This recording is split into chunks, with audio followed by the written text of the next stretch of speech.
Alright guys, in this video I want us to discuss something interesting, something I have talked about many times, and that is about Abiku. We the Yoruba believe in the existence of some kind of children known as the Abiku, which literally means born to die. As far as the Yoruba is concerned, life is in threefold. The Yoruba say that obiri laye, and the word obiri there talks about obiripo, which is the Yoruba word for cycle. So existence is cyclical. As far as the Yoruba is concerned, it is a cycle. It's got no beginning, it's got no end. We believe in life in three realms: the world of the unborn, the world of the living, and the world of the ancestors. We are in the world of the living.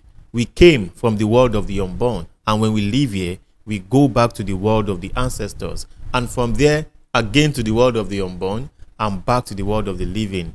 It is a cyclical movement. There is no end to it, and so even death is not an ending. It's only the end of a particular phase. Now, amongst all of these worlds, the world of the unborn is by far the most complex and mystical. It is because of this our knowledge of a particular world of the unborn that we also believe in the concept of egbe. Kini egbe? Egbe is another very complex concept. Lára egbe ni àwọn ìbejì wà. Lára egbe ni emèrè, Abiku, àti bẹ́ẹ̀ bẹ́ẹ̀ lọ. These are the kind of children called ará agbo. Now, Abiku, let us briefly focus on that one. Who are they? Abiku, the ones born to die. That is the literal meaning of what they are called. Are they good or bad? No, Abiku is neither good nor is Abiku bad. Abiku just is. They just exist. These kind of children are the spirit children who are believed to have inseparable partners in the world of the unborn. They've got very strong bonds in that world of the unborn. So whenever they are here, it is not because they want to commit to life in this world of the living. They just want to come here, observe, and then leave, because they have their spiritual partners in the world of the unborn. They have their bonds, their covenants, and they can't be separated from them. So an Abiku's visit to this world is very temporary, never to commit to life in this our own realm. They are what we can call curious children. And when we talk about Egbe in great detail, we are going to see that these children, regarded as Omo Egbe, they can be very, very curious. And that is very essential to their nature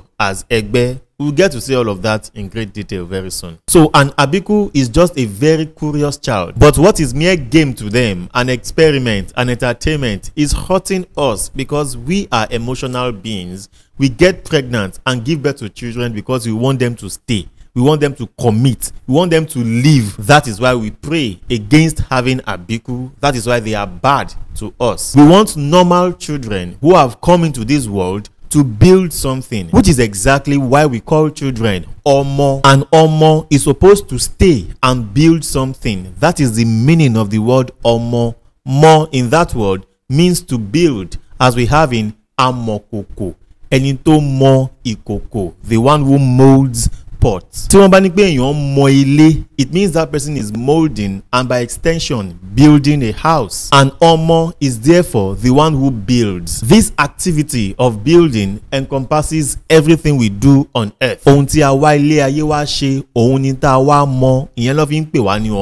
is also why Omo can be used for even an elderly person. You see somebody in his 70s and you still ask him, Omo ọdún mélòó nìyín? Because níwọ̀n gbà tá ti wà nílé ayé yìí, ọmọ la jẹ́. We are here to build something. But Abiku is not an Omo in that sense. Abiku has not come here to build anything, so we don't want them.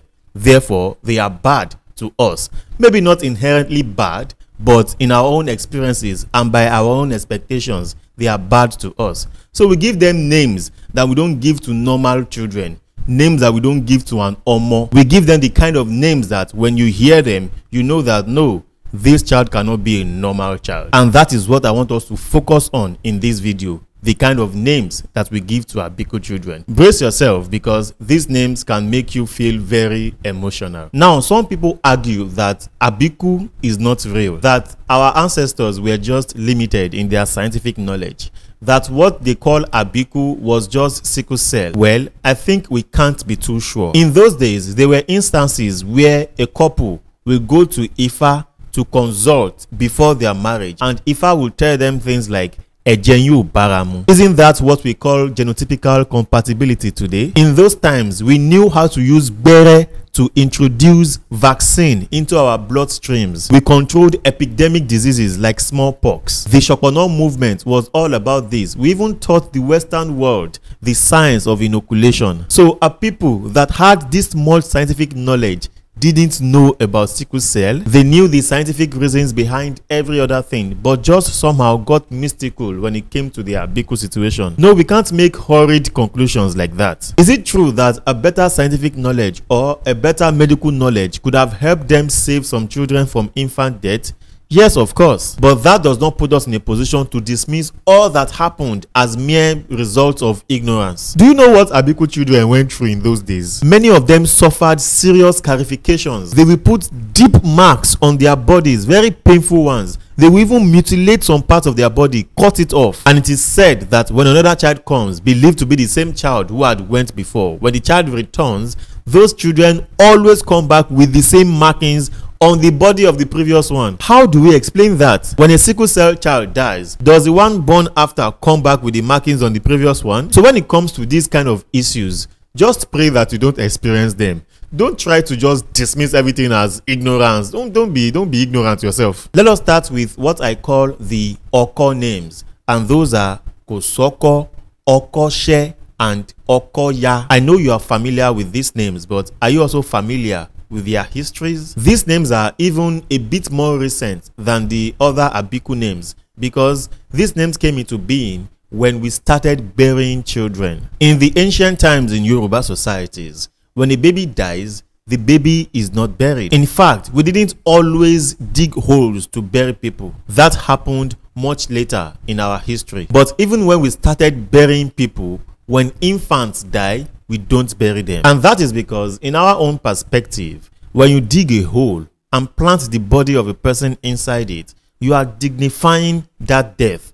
And the death of a baby is no decent thing. We don't give them a decent burial. So we don't dignify the unfortunate experience of losing a child by giving that child a decent burial. And also, in our perspective, the way we see it, the burying of a person in a place is a way of immortalizing their memory. Now, which mother wants to keep seeing the spot where her own child has been buried? It was even an award for a parent to set their eyes on the corpse of their own children. So we don't bury babies at all. We just throw their bodies away, literally. Especially when the child is an Abiku. An Abiku child is wrapped in rags, dirty rags, and thrown into the bush. This practice is what gave birth to names such as Ikukoyi, Ikukoyi, Akisatan, Akalako, and what have you. Akisatan simply means rag don't finish. The rags have been exhausted. So you are telling the child that you had better not die, because if you die, there's no more rag to wrap you in and throw you into the bush. You have come so many times before now that you have exhausted all the rags in our house. So Akisatan to baku akojuonu bosewani. It is like warning the child and begging the child at the same time. Then Igbekoyi means this one has been rejected by the bush. The Igbe here is not the one that comes out of your buttocks. Igbe here refers to the bush. It is what we mean when we say that ordained de Igbe, or when we call bush meat Eron Igbe. Now, since the Igbe is where we throw Abiku children into when they die, we are telling that child now that Igbe ti koileyi, meaning you won't die. It is a name given out of faith. It is like professing or confessing good things, saying things that be not as though they were. So by that name, you are simply saying that we won't ever need to throw you into the bush because the bush has rejected you already, meaning you won't die. You will live. But now, as I have said, there is Akalako. It is a shortened version of Akalakoyi, Omoti Akalako, the child who has been rejected by the vulture. When the corpse of children are thrown into the bush, what happens to them? They decompose or get eaten by wild animals like the vulture, the one we call Akala, the lappet-faced vulture. It appears that this particular animal enjoys eating decomposing cadavers. So when we give a child the name Akalako, that is faith speaking also. You are saying that the vulture will never have any reason to eat you up because you won't be found thrown into the bush. You shall live and remain with us in the land of the living. But now, back to Kosoko. Oko is the hoe that we use in the digging of graves or digging generally. When you want to bury somebody, Oko becomes very instrumental because Oko la fi gbele. So when you give a child the name Kosoko, you are begging that child not to die. You are pleading with the child because there is no more hole with which to bury your grave. We have exhausted all the holes we have in the digging of the graves for your previous deaths. So if you die now, which hole are we going to use to dig your grave? Again, this is a more recent name because it came when we started burying children. And even when we buried children, it was still in the bush. It was never in the vicinity where the parents can be reminded of their deaths. We bury them in a spot in the bush and it is not marked, so you can't even retrace the place. This is what gave birth to the name Kosoko, Kosi Oko, and also the name Okoya. Okoya and Okose are the same things in meanings. Okoya means Okotiya, the hoe has torn. Okose means Okotishe, the hoe or shovel is broken, which simply is referring to the fact that these holes have done so many diggings for your previous deaths and now they have even got worn out. They have broken, they have torn, so you better not die because there is no hole with which to dig your grave. Now I move on to other Abiku names. One major one is Kilanko. This one is a bit very disturbing. This is a name that can only proceed from the mouth of a very heartbroken mother. Kilanko. Exactly what are we celebrating? Is it not this one that will die very soon? So when the child is born and it is known that this child is an Abiku, there is no big deal doing a big Ikomo for that child because the child is not an Omo. This is not a normal child. This one is an Aja, and that is also one of the names we give to an Abiku. There is also Anibire. This means this child has a destination and that destination is not here. This child has only come here temporarily. This one has a place to go to. Anibire lomo yi. Now we have the name Dairo. I know you are familiar with that one. It's quite popular. We can have Ifa Dairo, Oshun Dairo, and what have you. Dairo is the shortened form of Da eyi duro, make this one stay. Don't let this one go. Don't let this one die. And then we have Andu, Omoti Andu, the child we are struggling to keep. The stubborn child who wants to leave us, that we also struggle to keep here with us. Omota Andu, Langpe ni Andu. It is an Abiku name, but not very common. Now there is Kurumi, and you know what that means? It means that death has impoverished me. Death has ruined me. Imagine a mother who has given birth to Abiku 5 times, 6 times. Her life has been damaged by death. Ikutirumi, that is the meaning of that name, which leads us to Kujore. Ikujowore, that is the full rendition of that name, meaning death, please forgive this one. Please leave this one. Iku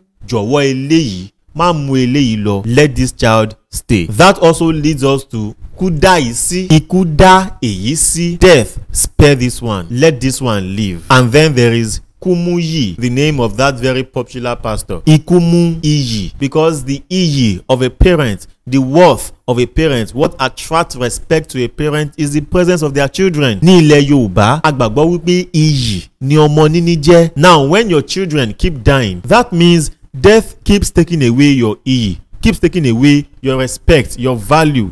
And that is what gave birth to the name Kumuyi, Ikumu Iyi. Many other Abiku names around the word Iku. We have Iku Layo, meaning death has no joy. Death no get joy. They kill anybody, even Pikin. There is Ikurumiloju. Death confused me. Death is running me mad. My mental health is threatened. I'm not thinking straight. I am running mad. And that is the real experience of a mother who loses a child. Now imagine when this mother loses a child repeatedly. Death will confuse you. We have Ikumawoyi, Kumawoyi, death. Don't look at this one. Don't even see them at all. Many Abiku names. The names of Abiku are countless. We have Matanmi, Duro Rike. We have Mama Delo, Eke Mode, Duro Jaye, Jokotola, Jeki Niyi, Kotoye. Even the name Rotimi can also be an Abiku name, just that it is not in all cases. Because today we have names such as Olurotimi, Farotimi, Orisharotimi, and what have you. Rotimi simply means